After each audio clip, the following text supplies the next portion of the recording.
Bongalate Edwani Achemu Ewodwumedie foforo mu a wei akwa ya rehosam ampanyifo bi akasa ede etia saa so na eye buffer stock fo ene sabre ya kasa mahebadwafo say asuya hodo miensa won kan nimufo no wono mmra mahebadwam na aduane ho akwa atwe ede amasukufo bi no wonom entime emfa eno anoye emra ahafo mata mo so do ani kiremo ewo wo mokropon gosu mu a aba beto dwase prosi ni bi wono akasa ni tuo ye kita na wode ebo ban se kopatri yo se ye dan yo wo susu se eno na wode ekune ho a empanyufo de enkremu esiase afa Sompa kase so de amaye na yebeda na ekire nyina etimi de amamo na eye trumu trudwumadie ya enega na hasenom abeje entre ewa hase ye National House of Chiefs wonom so esigina ye de afa hode ensem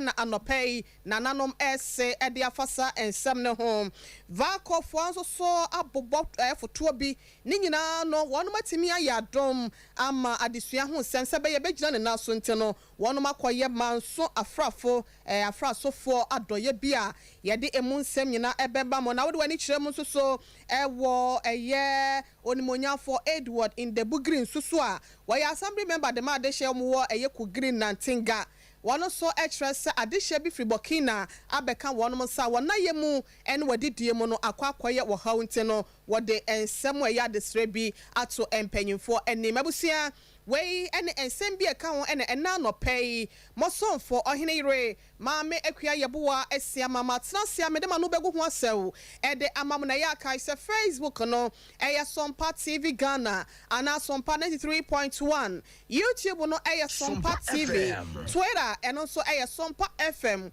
ana sa Sompa TV www.sompaonline.com and sibling na ya krukra dia kogo ho ntino kwa no akokenkan bi ede free ho eya no ahye ne so ama yesa Sompa 93.1 kasafidie su kumasia no eya yankoa e na ya fire ntampa e wo kasie emunemom sunyane Broma tem kropom so ya Sompa 98.9 sanso na ado ani chemu won kranza ekroya no so so bro epoye mantemu a eya Sompa 90.7 wonum ne nyina akayentoma asia ni se twe na kasie ye de eba besomo Buffalo Soldier Bema 10 gram ho fefo de wase kumase nyina kwa wiem e wasokwa bema oyinam kumono na enne anopei wo bobichi dom se producer asechi chief den from mama mia wo se twa mia for Facebook YouTube ene abefo kwantempo fidie ni so nyina yenje brana ensem no emu chiremu osi ase na busia yentimi emfa emesomoy Yesha se ewo mrahebedwem na seyada na ebetodwa se wode wani kiremo ewo asinof abatom pesia so a woni monyafo jeche question ya no ye mrahebedwene ya na bibinti yese de krata ye kita ne se oman bapa no enya de a etimi edimo ewo abra na ye to aba no enyina mu ntina kwaye so wo amafofro so we ya amafofro so ni ene osaye Ghana ni enu ntino ekopie mu ewo Supreme Court a eno ho ensunsun ye ba ye no na ewo se wonom twe krata de koma mrahebedwafo ema wonom etwe panyin no esen ewo mrahebedwam na okwatira afie no panyin na bamamu watu aso ye na doya na esense enema ewo mrahebedwam mo hyehyeye no esi etia na mamra no na ewo so musa to aba eyi panyin foforo se mrahebedwani ewo empesia no so eno na wonom ye sense wo empesia no so da na NDC amanyeko no wonom se rajeche question obi anu obesa na ho edena bent wo musa tam no ekogina wokona no na ekunimdie ebaye ewo awieye brem ewo abato no mu edema no ntene ye kasai no wonom agina tum se mrahebedwani biem edema de hye ya wonom ase not abaso mpetu ya so ewo emfifi mantemo nenu na ne kasai na se ene court nsensem ne de na edasoa ewo ho ya wo ye mrahebedwani nyina no wogina mu dendenden ya wo kwa ba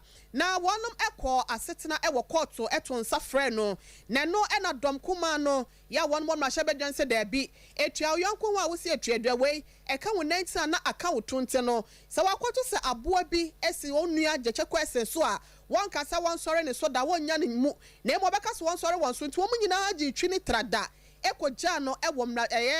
court ho na no e na dwumadie ya wasenka wonom tena se wo mrahye bedwam na wonom edi edema won pesua so ne Ghana man nyina no etimi ma empuntuo ba no mo to na sawram ebo ne bongalate kwato ba bi kura ya wo do mo ni kire mu e wo court na suban we say ena enam so nteno ye ra case for samana back pain wono ena ye mrahye bedwam chiame wo chese da bi de course no edi nkan atoso mienu entwa ye eno ntie bi omo kwakora no mo sere kwan a enke no be ye bibi na so wode wo pekọ ye de enye ne kwan no nti we no etia mrahye bedwam wonom emra na asampa asagro ye hwe se nkasesa bi beba enra da ye so mu sore ya bo wo mu nyina asakọ ye che question asema o court nti no we ena nam so do ani chemo kwada so abato mpasua so a wonom onyamfo cancel nyako wono na gina mu se mrahye bedwani e wo mrahye bedwam de ma de hye ye wo ho wo se de e kwaso de ayese dom kuma no wonom afa wonom eso e de atuatua wonom atikwa me fita duku e na wonom abo a chentin kebeya empanyifo enhwe na wonom entoto ne ma sebeya so twi bi wo ho a wonom betimi e de ama wonom yenkotie ye rakins nyako bra na wo de ensem atudwa e wo mrahye bedwam with my previous senior regarding the valuation of the business for the day. However, I vehemently, respectfully disagree with him on the adjournment of the House. Because if we did that, it is going to give our friends on the other side the catalyst, the oxygen to breathe. And they will hide under that to perpetuate their own decided action that,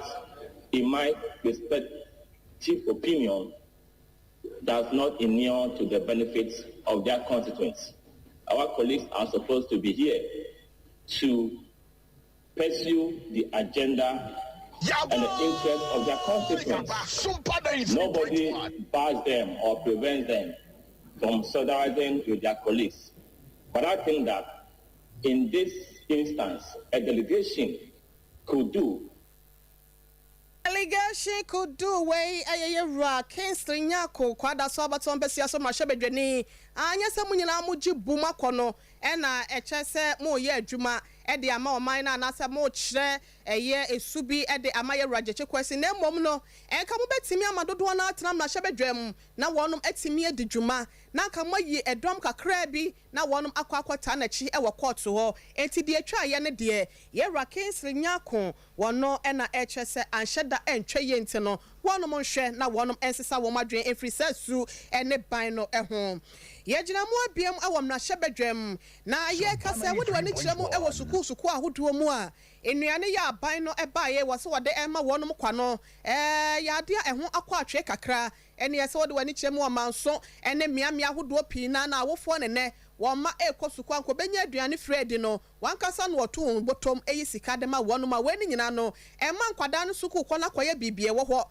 akwada bi wo ho ane maame ni sika no nani da kwan se okosuku mu a obenya aduane bi e de abona no so twede nanka nafu atimi ahye mabe wosua de wo ho say yes wasi piesita na enwoma no wosua ekọ wosua ma senkontabu a enkoye na adwum kesene na we say na aka ho bia mamra hye bedwam wonom chese de ekoso no enhye da entweye na omunim de akote bayra homamu a amana mo akese ente no wonom etonsa e de afre aseye ana sofo ya wono ehwe yekua yo ho nsam so afi sofo ya homasua da na bam ene foto sam sofo se womra emra shebedwanya kokon ya domo a dwula aboso me omani da to so edunwotwe na wonom emechire mu enchire ma shebedwafo no ede be pa na sipotenti a enuane ya ban ede aba ebo nkwada de sua ene won mesua ne won kankro no sabre ka said de ebi emabiem na onimonyamfo Lydia Ahasa wono eyemra shebedwane de ma de hye yom ayawa so west wogon abato mpasua so wono na ehwe se yankopon ya domo a said the right honorable speaker Abansmana Kingsford Babin watchre no wono behwe na wono ma ye ne senti wo mo hwe kwan se July 18th sa asuye miensa we se won kandifo no wo bepiem wo mra shebedwam na de esefata sa waka kire wonom no waka na emoa bi wo ho a wonom etimi de aboa wonom.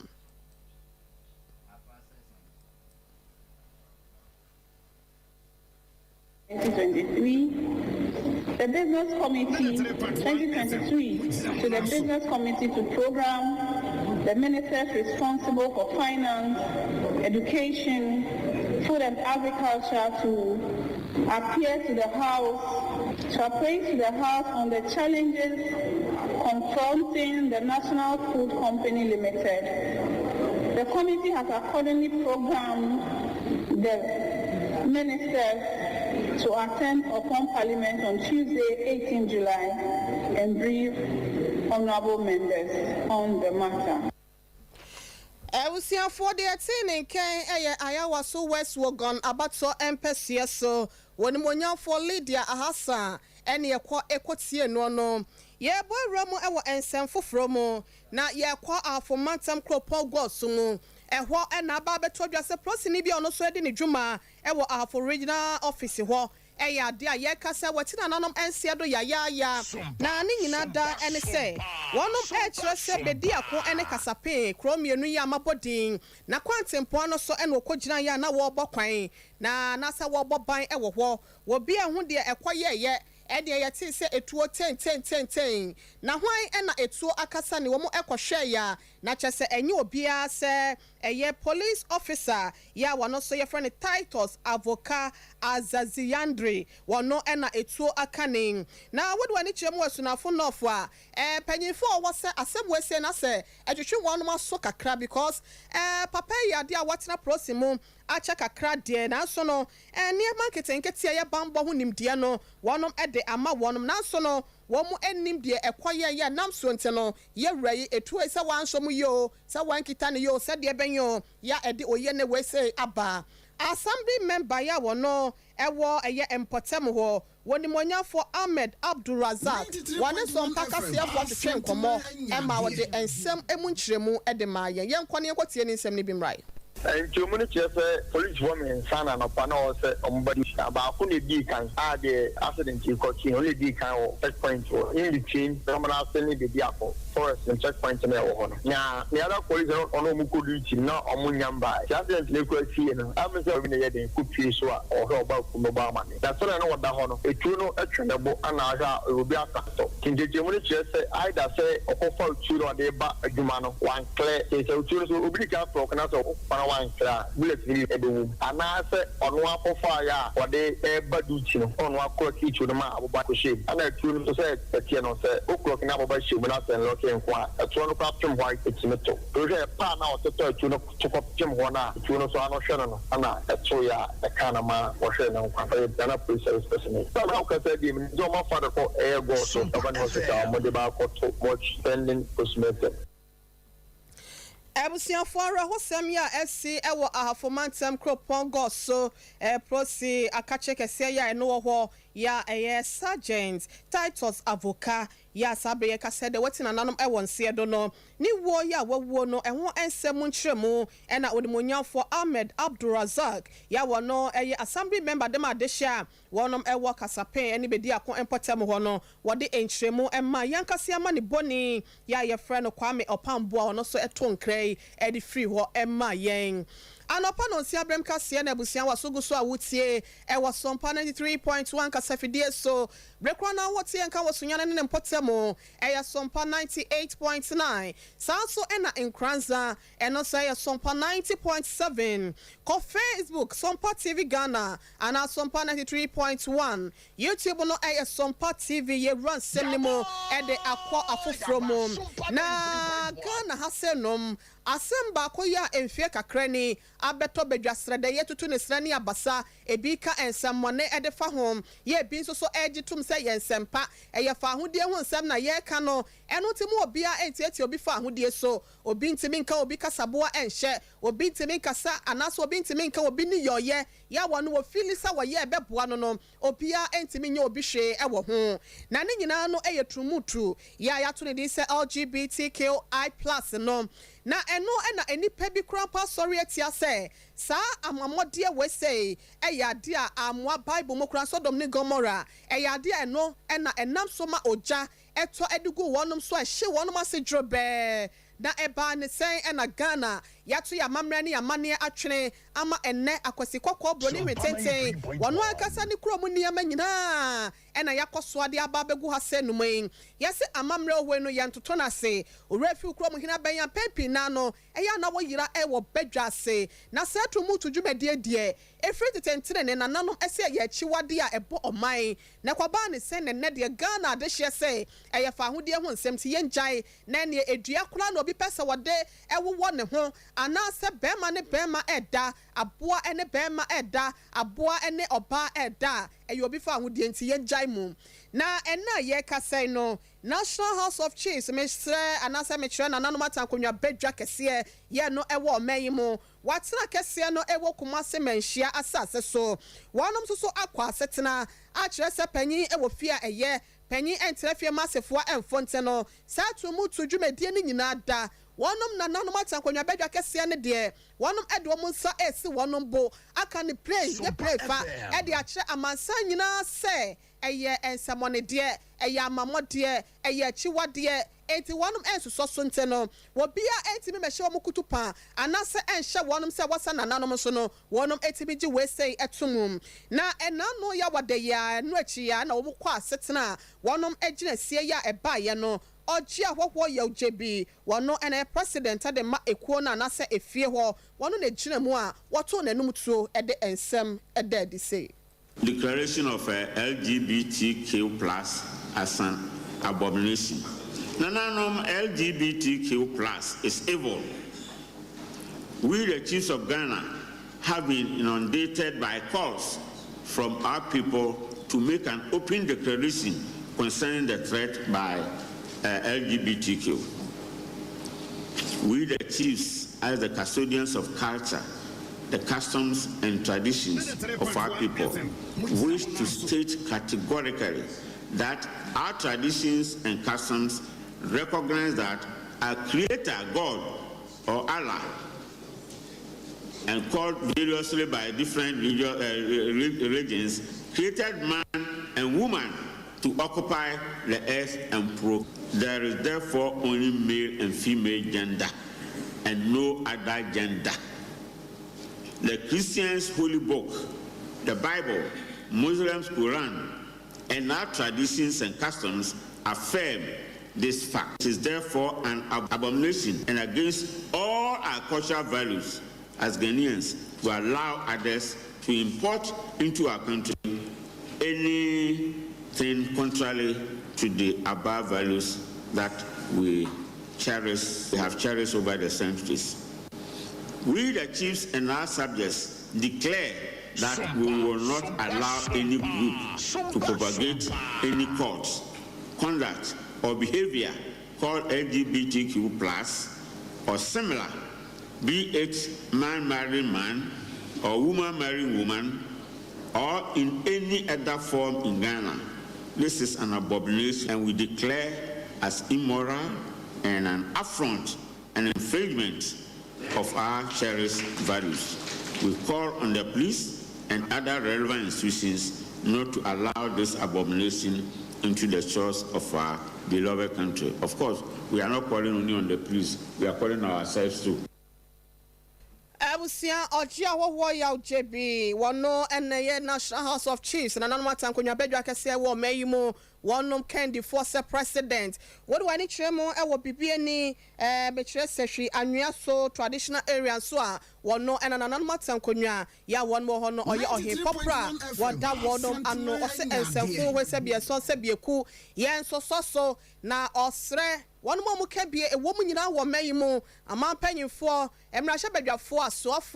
and a soft one munina say. One munina and ka one tea and pam home, Nasa and Mumuyo dear Wesaya, a timmy ball, my show, my asiano, yentimi and siano, yesa or yene, and a debino, and the babasia of my Ghana are this year as so.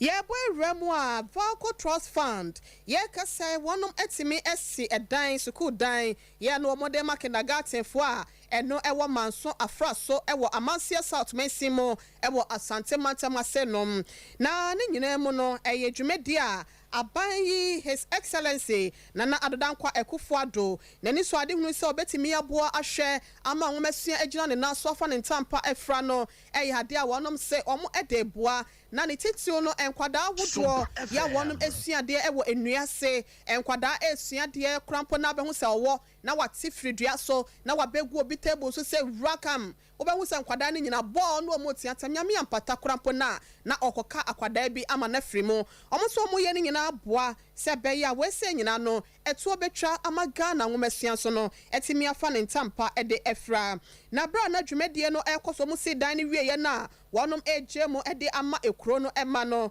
ena executive director ede Mavako Trust Fund Mr. Kevin Kwaku Yeboa wade ensem dodo na ena etu dwaka kompanyi si agene Kwaku no yenko na yenko tie bi emra year 2021 ena omampani Ekufuado se sebi me nananom ene ne wafasefo a eko school obiase no sen fata se ebeyi obi a oti biase ana ne dan se bi afi ho na yede modern school structures aba frequency school be na bia se beto aso yes ade 14 aka ho the 14 no eno na eme afasoma monsumonya modia na shake na ye eche no ye eche ne kaka enti monsumodia monya no ko bompa ya ebi nkoma Ekufuado odwe mo pa se odia ma ya enye se bia ni refi oguso oche ne kaka to bia benya no tana no eda yesi we eye KG1 KG2 where the cantina ka ho se be ya amfara no eni bi obi ase no ye cantina ka ho ikonya woni nyina ya mu ye the fan so abomo ma kwala no ye mani of us so mo tile mo ne fa ma mo sabi ye pese teacher for no be YouTube talk ye go school na ne talk ne blackboard and any wo bi it's a mo whiteboard baby a omo nwoma so be bookshelf ni nyina so wo mu ya mo WC sabi baby afa no be try omo nan no ye se do kama ye no sabi ye obi owo kumasi anasa won kan onya no saa no obi aso so onya no Abusia de atine kan eye Owura Kevin Kwaku wono eneye panyin kwantrefo ya Mavako Trust Fund no otua ano na no disem ena yetie ye na dwumedie no ase no ena aban krache panyin ya wogire mu ede mama panyin e wa Amansia South Mensimo no eye wonmonyafo Clement Opoku Jamfi dodo na efrani CID wono so e kansem kakra ya ode abasobode ede ma empanyinfo sei wanya aniswade hunu sa se obehena de kano ye potoka se schools and the trees obeyi ni nyina free ho sani swade hunu na ema the acting executive director of Mavako Trust Fund yen se omobehwe na zari swade hunu na mapanyi wono etimi ama abem nti yeso yenya bi ye afraso di mobile be share access music KG ama ye mofra na wo na shase kwara bi se bi adan keto bi no mba bi si no musi dan wi na aye fe papa beboa ama nwomesua akonkan ebeboa ama nwomesua akọ enkan panya ya tine kan wono eneye aban krache panyin ya wogire mu ede mama panyin na Adodankwa Ekufuado ewo Amansia South Mensimo monyafo Clement Opoku Jamfi ya dodo na efrani CID ena yetie no afe ye remu na yade yani akyeremu ewo etifi dobantam emu na wodi wani akyeremu a eyade asabe kasa na ba betodwa se garu mansimu ye no ewo eye etifi epoye mantam kro ya yefrani kogri eyade a enipa se apem ya wonum eye Burkina fo na ede ababedru ho wonom amane se nyina ene se na say Nigeria ye hu Boko Haram fo ene ye kunkum nipa ne to 10 ne yatugu wo so sabi entwamo ana se bofo bia wate asi kwayem na wahu se bia atwe dodo na ebunkama faso a wototo bi ede wonom akwakodi ne fufuo na enumu eno mo kire se enkwede enkyire ede si kire dente no wonom adwane eje wonom ekra enkwa ensanse o my Ghana eye asomdwe mante no ahasenom ena wonom aba na enumu ena ye kire no